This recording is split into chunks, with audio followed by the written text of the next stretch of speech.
बहुत समय पहले की बात है। एक गांव में बिरजू नाम का एक गरीब किसान रहता था। उसका बहुत छोटा सा परिवार था। उसके परिवार में एकमात्र उसकी बेटी थी, जिसका नाम लाली था। बिरजू ने बहुत ही शौक से लाली को शहर में पढ़ने के लिए भेजा था। बिरजू की बेटी लाली बहुत ही गुणवान और होशियार थी। उसी गांव में बलवंत सिंह नाम का एक लालची और बेईमान जमींदार रहता था। वह अपने जमीन गरीब किसानों को ठेके पर देता था और उस जमीन के बदले वो गरीब किसान से बहुत ज्यादा कर वसूलता था। जमींदार बलवंत सिंह बहुत ही ज्यादा लालची था। वो गरीब किसानों को बहला फुसला कर पहले तो अपनी जमीन ठेके पर देता और बाद में किसानों से ही शर्त रख देता था। इन गरीब किसानों की भी क्या जिंदगी है।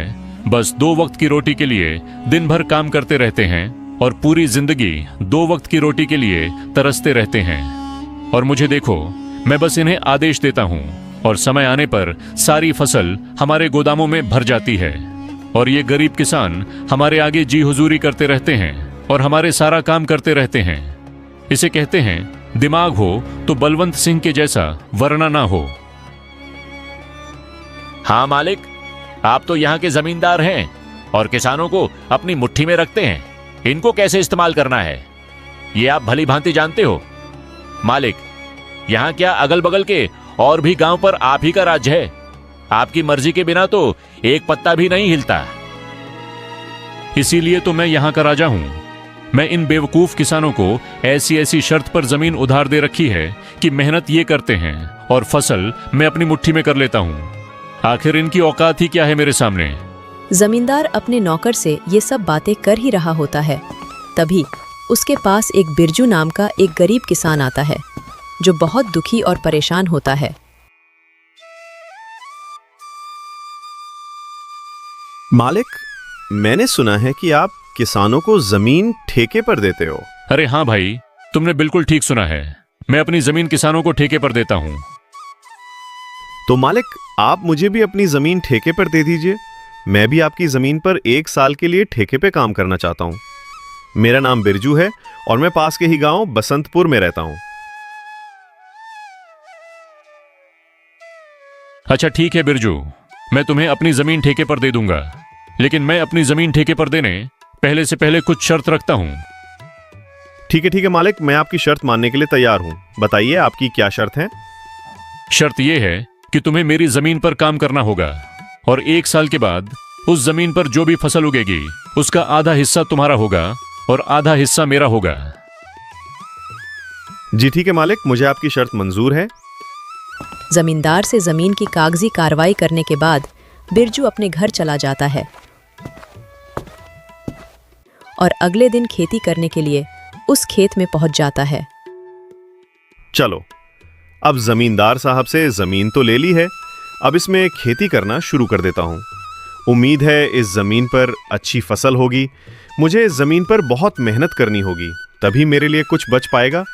बिरजू उस खेत पर दिन रात मेहनत करके फसल उगाता है। कुछ महीनों बाद गेहूं की फसल उगकर तैयार हो जाती है और बिरजू गेहूं की फसल की कटाई शुरू कर देता है। बिरजू के उगाए हुए फसलों की खबर जमींदार बलवंत सिंह के कानों तक पहुंचती है।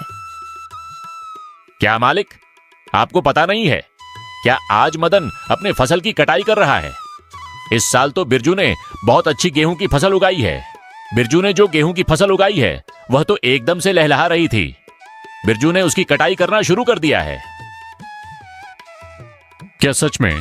यह तो बहुत अच्छी खबर है कि बिरजू आज फसल की कटाई कर रहा है। चलो चलकर देखते हैं। इस बार तो गेहूं की फसल बहुत अच्छी हुई है। अगर आधी जमींदार साहब भी ले जाएंगे तो फिर भी मेरे पास कुछ तो बच ही जाएगा।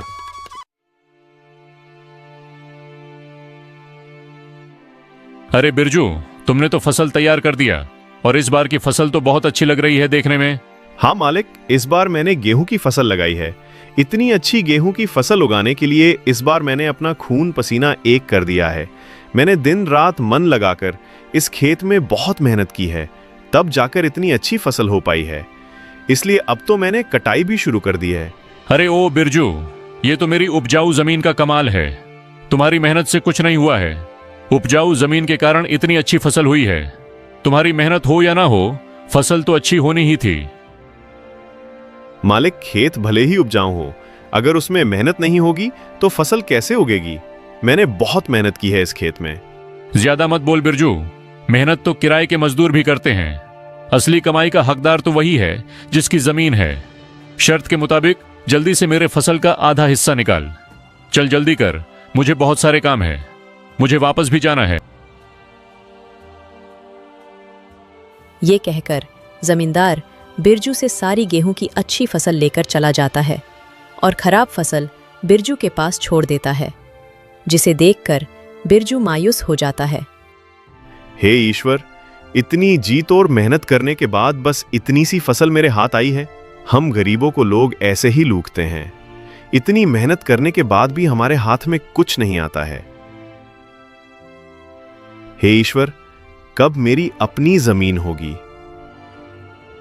बिरजू इसी तरह अपनी जिंदगी काट रहा था।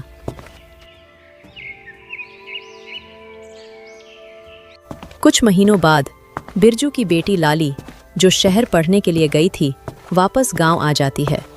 वापस गांव आने पर जब उसने गांव का नज़ारा देखा तो उसे बहुत दुख हुआ।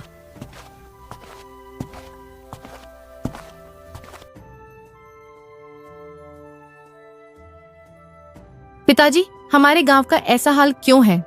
गांव के सभी लोग दुखी और परेशान नजर आ रहे हैं। आखिर बात क्या है? लाली बेटा, इस गांव में गरीब किसान की यही किस्मत है। जमींदार बलवंत सिंह जैसे लोग हमारी गरीबी का फायदा उठाते हैं। मेहनत हम करते हैं और उसका फायदा जमींदार बलवंत सिंह जैसे लोग खा जाते हैं। हमारे पास ना अपनी जमीन है और ना अधिकार। हम गरीब किसान बस मेहनत करते हैं और भूखे रहते हैं।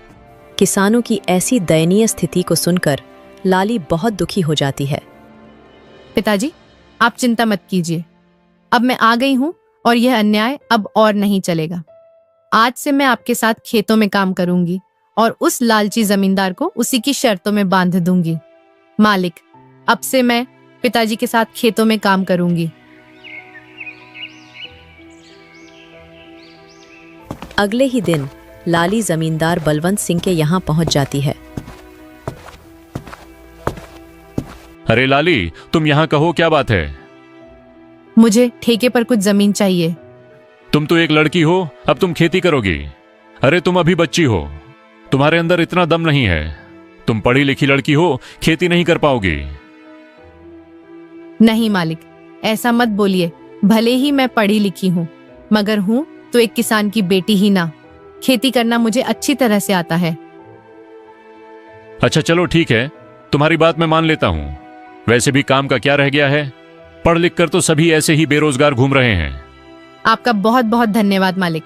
अरे धन्यवाद बाद में दे देना, पहले मेरे नियम और शर्तें को सुन लो। आपकी क्या शर्त है मालिक, बताइए। जमींदार बलवंत सिंह, ये तो बच्ची है। इस बार कुछ ऐसी शर्त बता देता हूं जिससे इसकी सारी फसल मेरी हो जाएगी। वैसे भी इसके पिता बिरजू हर साल गेहूं ही लगता है, तो ये भी गेहूं ही लगाएगी। अच्छा लाली सुनो, तुम जो भी फसल लगाओगी उसका आधा हिस्सा मैं रखूंगा और आधा हिस्सा तुम रखोगी। लेकिन ऊपर का हिस्सा मैं रखूंगा और नीचे का हिस्सा तुम रखोगी। अगर तुम्हें मेरी यह शर्त मंजूर है तो बोलो। ठीक है मालिक, मुझे आपकी शर्त मंजूर है, ऐसा ही होगा।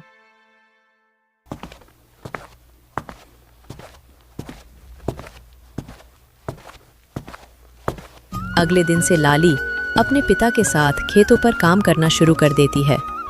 लाली ने इस बार धान की बजाय आलू की फसल लगाई और कुछ महीने बाद फसल तैयार हो गई। आलू की फसल इस बार बहुत अच्छी हुई थी। अब लाली और उसके पिता दोनों खेत से आलू की फसल निकालने लग जाते हैं।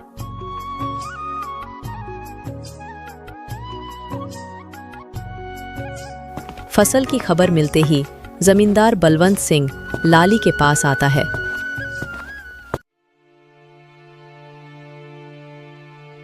अरे लाली, शर्त तो याद है ना तुम्हें? हाँ हाँ मालिक, मुझे सब कुछ याद है। आधा आपका और आधा मेरा। और आपने कहा था कि ऊपर का हिस्सा आपका होगा और नीचे वाला का हिस्सा मेरा होगा। देखिए मालिक, इसने तो चालाकी कर दी। ये धान की फसल नहीं है, ये तो आलू की फसल है। अरे ये क्या लाली, इस बार तुमने आलू लगाया है? ये तो आप ही की शर्त थी मालिक, और आपने ही शर्त बताई थी, और अब आप ही शर्त मानने को तैयार नहीं है। अरे लेकिन मैं इस घास फूस को लेकर क्या करूंगा, जबकि सारे आलू तो तुम ले रही हो। मालिक, मैं कुछ नहीं जानती, आप अपना ऊपर का हिस्सा ले जाइए।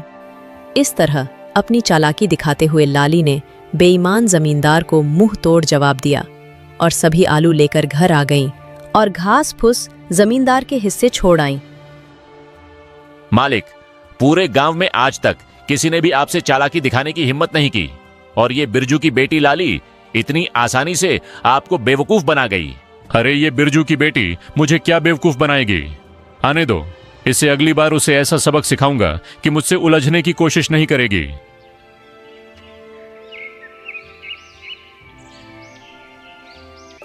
कुछ दिनों के बाद लाली दोबारा जमींदार के घर जाती है।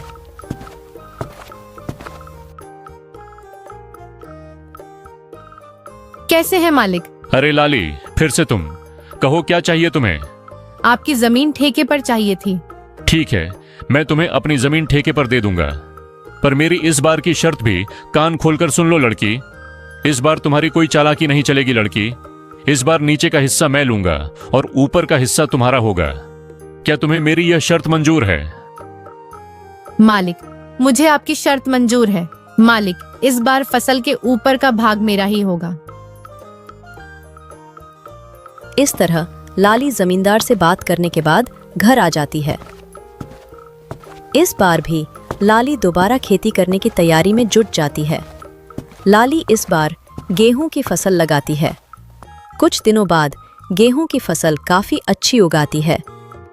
अरे वाह, इस बार तो गेहूं की फसल खूब अच्छी दिख रही है। मजा आ गया। आने दो उस बेईमान जमींदार को, तब उसे मजा चखाती हूँ। कुछ दिनों के बाद जमींदार लाली के पास आता है। जैसे ही जमींदार लाली के खेत के पास पहुंचा तो गेहूं की फसल देखकर उसका तो दिमाग ही चकरा गया। अरे ये क्या, इस लाली ने तो इस बार गेहूं की फसल लगा दी है। ये लड़की तो जितना मैं सोच रहा था उससे कहीं होशियार निकली। प्रणाम मालिक, कैसे हैं आप? ठीक तो है ना? देखिए मालिक, इस बार मैंने गेहूं की फसल लगाई है और आपकी शर्त के अनुसार फसल के ऊपर का हिस्सा मेरा होगा और नीचे का हिस्सा आपका होगा। इस तरह अपनी चतुराई से लाली ने दोबारा जमींदार बलवंत सिंह को मूर्ख बना दिया और जमींदार एक बार फिर से धोखा खाकर गुस्से से तिलमिला गया। अरे मालिक, उस पिद्दी सी लड़की का दिमाग तो देखिए। आप जैसे इतने बड़े चालबाज जमींदार को उसने फिर से मूर्ख बना दिया। तुम सही कह रहे हो झुमरू, मैं तो उसे बच्ची ही समझ रहा था और उस बच्ची ने मुझे फिर से मूर्ख बना दिया। अगली बार उसे आने दो, फिर उसे बताता हूं कि जमींदार बलवंत सिंह क्या चीज है। लाली ने गेहूं की फसल की कटाई की और सारी फसल अपने घर ले आई और उस फसल का कुछ हिस्सा लाली ने गांव के जरूरतमंद लोगों में बांट दिया। लाली और बिरजू दोनों बहुत ही खुश थे। कुछ दिनों बाद फिर से फसल उगाने का समय आ गया। चलो उस लालची जमींदार से आज फिर से मुलाकात करती हूँ और उससे ठेके पर जमीन लेकर फिर से फसल उगाती हूँ और देखती हूँ कि इस बार वह जमींदार शर्त में अपना में कौन सा खुराफाती दिमाग लगाता है। ये सोचकर लाली ठेके पर जमीन के लिए उस जमींदार के पास फिर से जाती है। अच्छा, तो तुम मुझसे मिलने के लिए फिर से आ गई। देखो लड़की, तुम मुझसे ज्यादा होशियार बनने की कोशिश मत करना। मैं भी जमींदार बलवंत सिंह हूँ। मुझे होशियारी नहीं आती है मालिक, मैं तो एक गरीब किसान की बेटी हूँ। होशियार तो आप लोग हैं जो गांव के गरीब किसानों की मजबूरी का फायदा उठा रहे हैं। अपनी जुबान पर काबू रखो लाली। ये तुम क्या बोले जा रही हो? जिस काम के लिए आई हो वो बात करो। यहाँ ज्यादा ज्ञान बांटने की जरूरत नहीं है। ठीक है मालिक, चलिए काम की बात करते हैं। मुझे इस बार भी आपकी जमीन ठेके पर चाहिए। बताइए मालिक, इस बार आपकी क्या शर्त है? हाँ, शर्त तो है। तू खुद को बड़ा होशियार समझती है ना लड़की। इस बार फसल का ऊपर का और नीचे का हिस्सा मेरा होगा और बीच का हिस्सा तेरा होगा। अब बोल, क्या तुम्हें मेरी ये शर्त मंजूर है? बिल्कुल मंजूर है मालिक, जैसा आप कहें। अच्छा ठीक है मालिक, तो अब मैं चलती हूँ, मुझे फसल उगाने की तैयारी भी करनी है। लालची जमींदार की बात मानकर लाली अपने घर चली जाती है और वो फिर से फसल उगाने की तैयारी में लग जाती है और इस बार वो गन्ने की फसल लगाती है। लाली ब्या, इस बार तुमने खेत में कौन सी फसल लगाई है? पिताजी, इस बार मैंने गन्ने की फसल लगाई है। फसल काफी अच्छी हुई है, इस बार भी आमदनी अच्छी होगी पिताजी। ये तो बहुत अच्छी बात है बेटा, तुम बस ऐसे ही मेहनत करती रहो। कुछ महीनों बाद लालची जमींदार और उसका नौकर दोनों लाली के पास आते हैं। मालिक, इस बार तो लाली का दिमाग ही चकराने वाला है। इस बार तो आपने शर्त ही ऐसी रखी है, ऊपर का हिस्सा आपका और नीचे का भी हिस्सा आपका। तुमने बिल्कुल सही कहा झुमरू। इस बार मैंने अपने दिमाग का 100% उपयोग करके ब्रह्मास्त्र छोड़ा है। मैं भी अब देखता हूं वो किसान की बेटी लाली कैसे बचती है।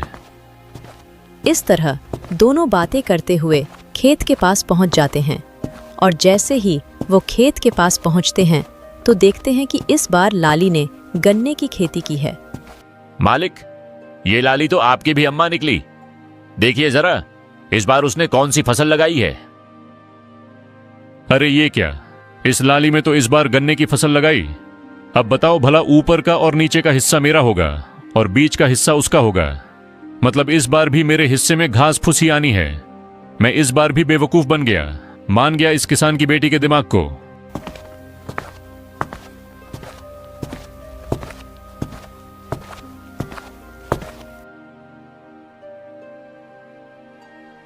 अरे मालिक, आप आइए आइए, कैसे हैं आप दोनों? आपस में क्या खुसुर फुसुर कर रहे हैं?